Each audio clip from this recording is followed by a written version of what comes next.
Hi, everyone. Welcome to Mama Wears Athleisure. I am your host, Mariela de Santiago, a first-time mom. We focus on all things mom with tips to help make life easier and more organized for all you mamas out there.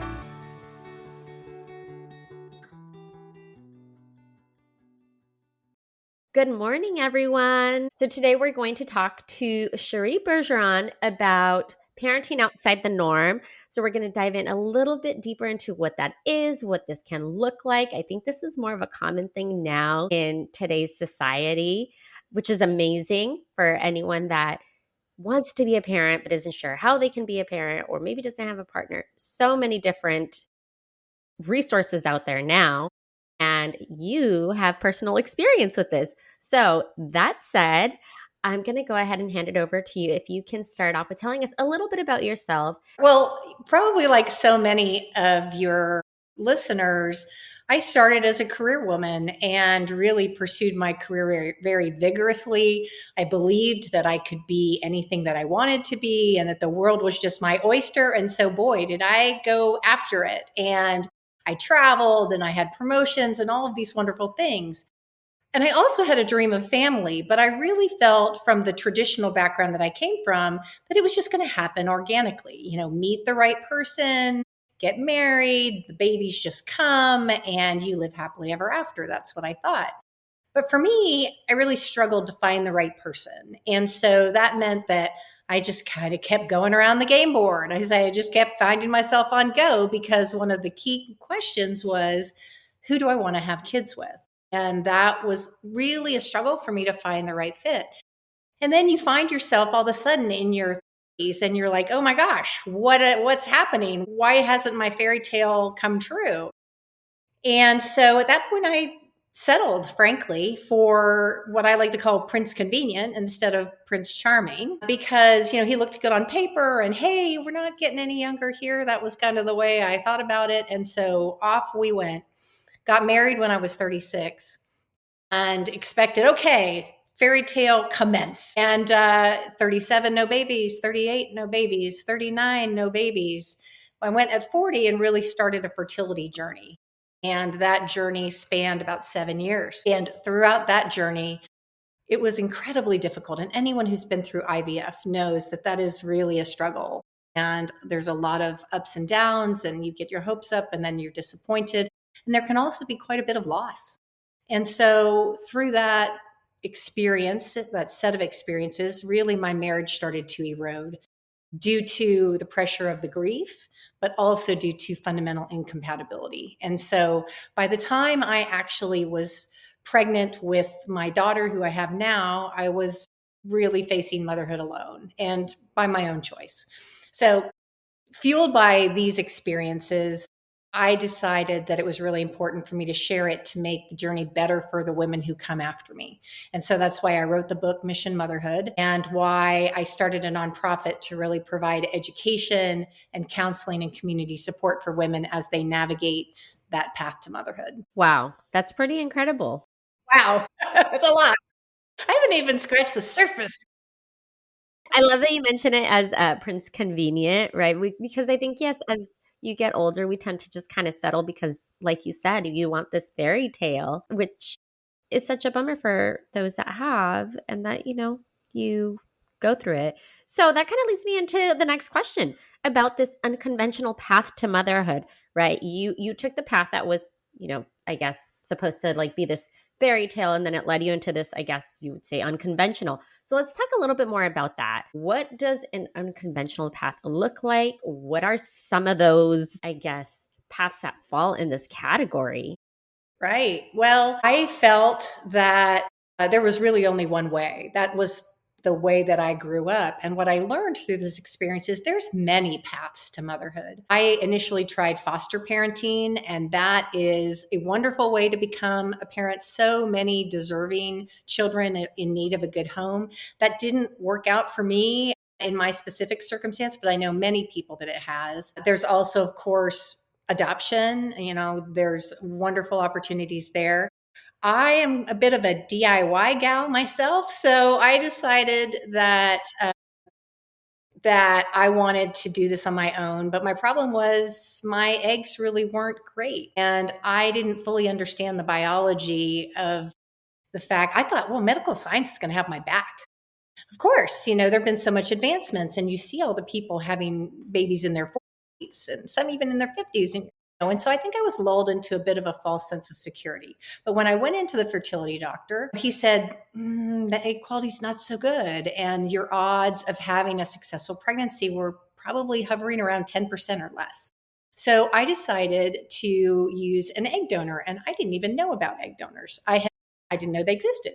I knew about sperm donors, I'd heard about that, but this opened up a whole new world. And what I learned was that if I used the eggs of a 25-year-old woman, my odds of having a successful pregnancy were the same as if I were 25. I was shocked. That was amazing. So I was like, wow, that's the fountain of youth. Now, of course, it's expensive to do that. But what I learned through all of this is that there are so many paths to motherhood. And I think as women, we have to trust our own voice and our own instincts to seek out the children that are right for us.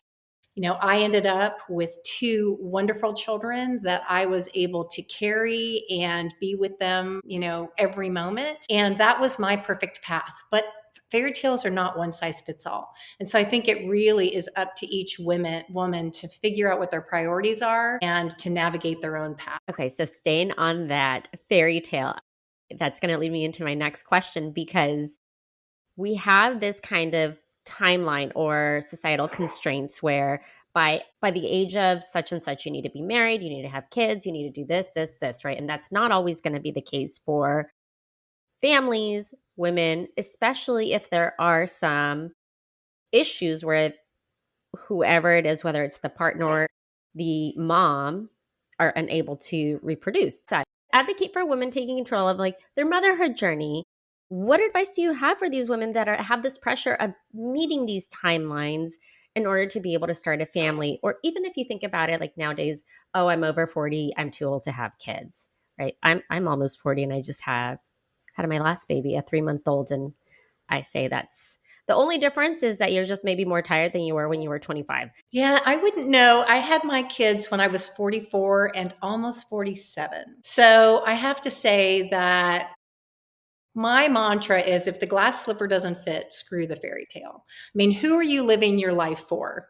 And so in my case, I felt a very deep sense that I was meant to be a mother. And in fact, for me, it was non negotiable. I felt that I wasn't going to be fulfilled as a person if I didn't become a mother. And I'm not saying that's not one size fits all either, really, right? Everybody has to decide if motherhood is right for them. And it's okay if it's not. But for me, I knew that it was. And so my recommendation is to plan your fertility as much as you can. I felt like my fairy tale ending was left to chance, a chance meeting of the right person, the chance of becoming pregnant. And really, I don't think that's a great way to live. I think we need to plan these things. And in my case, I would have been better off becoming a mother on my own terms and letting love find me in its own time, because I made a huge mess by getting married and then divorced. And I ended up causing my children pain.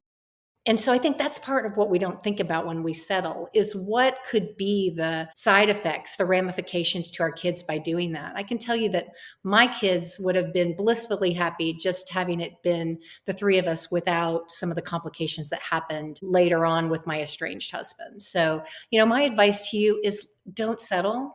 Let love find you in its own time. If you take control by planning, making a plan, understanding what your priorities are, if you feel called to, egg freezing gives you a lot more time. If not, there are other options like egg donors, sperm donors, and all of those kinds of things. Your path is unlimited and unbounded, and don't let anyone tell you otherwise. And I really love the fact that you mentioned how old you were when you had kids because Yeah. right, I just feel like there's this kind of idea that after you hit, 35 years old, you're basically supposed to be in a nursing home and not having children, right? Like you're considered, I know they changed it from geriatric to advanced maternal age, but it's like, oh my God, you're over 35 now. You need to have all of these tests and because you're high risk. But it is completely possible to have healthy babies regardless of your age.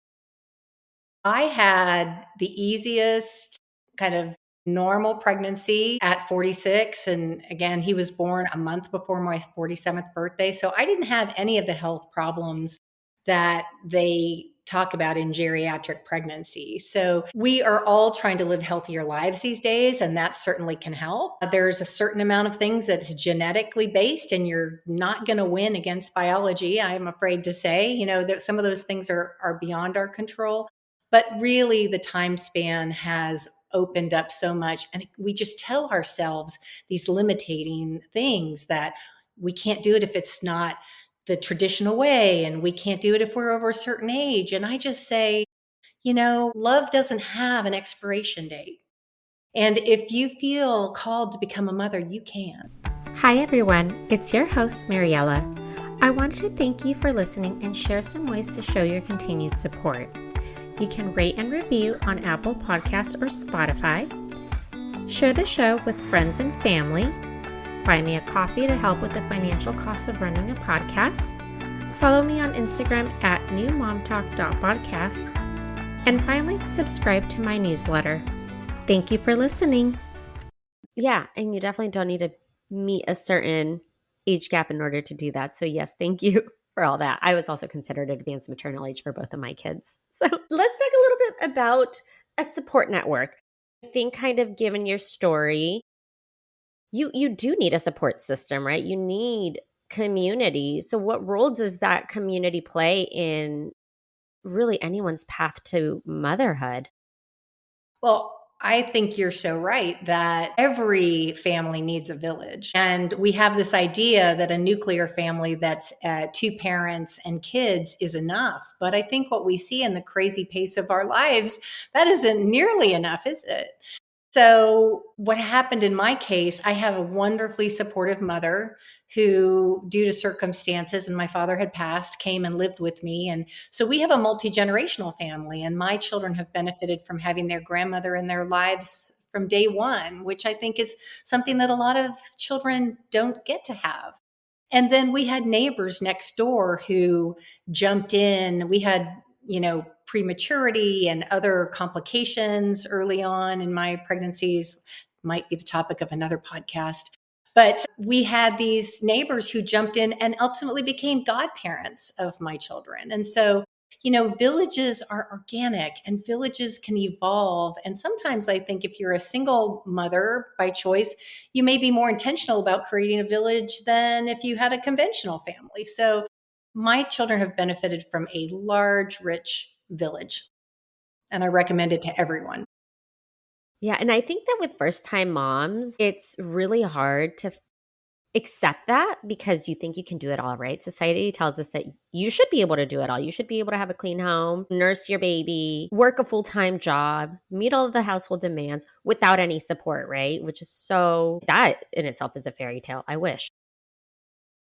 I think that's why women have mental health crises and burnout. And ultimately, when we put ourselves through those kinds of things, who pays the price? Our children. I mean, the exact people that we're wanting to love and support if we don't take care of ourselves. Yeah. And it's really like you're showing the example of being able to accept help. Yeah. I mean, but I give help. But see, the thing is, it's not a one way flow. I have given so much to those other people too. So, for example, these neighbors, they had never had children. And the woman, they'd been married for 50 years and they'd never had children. And their names were Johnny and Colleen. They've now unfortunately both passed. But Colleen had this deep sorrow within her that she had never had children because Johnny didn't want to have children. And he changed his mind a little bit too late, I think. But they got to be there, and she was there from the day I brought my daughter home from the NICU after 40 days in the NICU. And her face lit up and it completed something in her. So the thing is, when you create that village, it's a two-way street. And it's so wonderful to be able to, my children were able to give her something that she had never had. Well, it's like, yeah, almost like grandkids that she just wasn't going to have. Exactly right. And so that completed something in her. And so that was a gift that I was able to give her while she was helping give my children a more complete experience of family. So it was just perfect. I love that. So I want to talk a little bit about the hardship. So you went through, as you kind of briefly mentioned at the beginning, the hardship to be able to have the family that you now have, right? A lot of that included the fertility struggles. Kind of briefly mentioned a little bit about the legal battles. So, all of that said, what are some strategies or kind of the mindset shifts that helped you maintain that resilience during these times? Because being pregnant, you already feel like not yourself. Sometimes you feel crazy. Invasion of the body snatcher. Your body is changing. You know, just right. There's every pregnancy is different. So, all that said, how were you able to kind of move past it and stay resilient? I think my personality is one of, is it resilience? Is it stubbornness? I don't know. I was incredibly determined. I knew that motherhood was my purpose. And so I was somewhat singularly focused on that. But a lot of times I just wondered, why is it so hard? Why is it so hard? And I started to wonder, am I deserving of being a mother? Is God trying to tell me something by going through all of these struggles?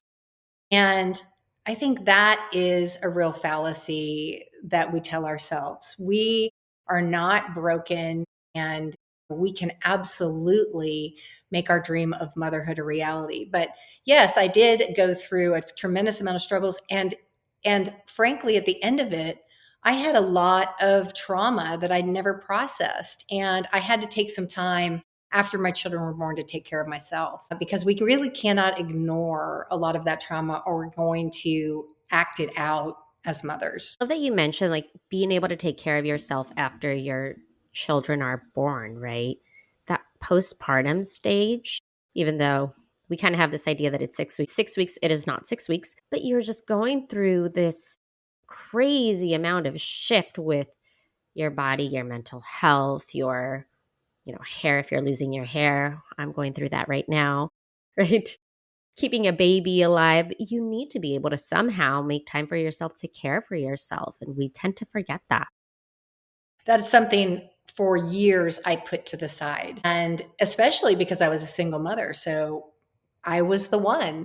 And in some ways, I think that caused me to bury some of the pain that I had, because I could push it to the side. Because as we all know, kids are very demanding, and they'll, take up all the resources that are available to them. So 24/7 job. But when COVID hit, it actually really made me pause, because there was a new threat. There was a new risk. And because of all the trauma I'd had and the loss of children that I'd had, I was afraid that I was going to lose the rest of my family. I thought I was going to lose my 77-year-old mother who was living with me, because we didn't have vaccines. My kids were going to school. We didn't know, if they were going to come home with something. And so that was a point where I really paused and I sought help. And I got, because of the level of trauma that I had and other women who have gone through child loss and things, I went through EMDR therapy, which is a special kind of therapy for post traumatic stress. And that really helped me. That really helped me ease the pain that I had that was just so deep within, and freed me up to really be a better mom. Yeah, there you go. Self care to be a better mom. Listen, ladies, that is absolutely true. So, given the diverse paths that women can take to build their families, how do you encourage women to embrace their unique stories without compromising themselves to others, really, right? Especially when the world is just often set, we have these unrealistic expectations put upon us and mothers. Consider this a new flavor of feminism, honestly, because for me, I applied a feminism to my work.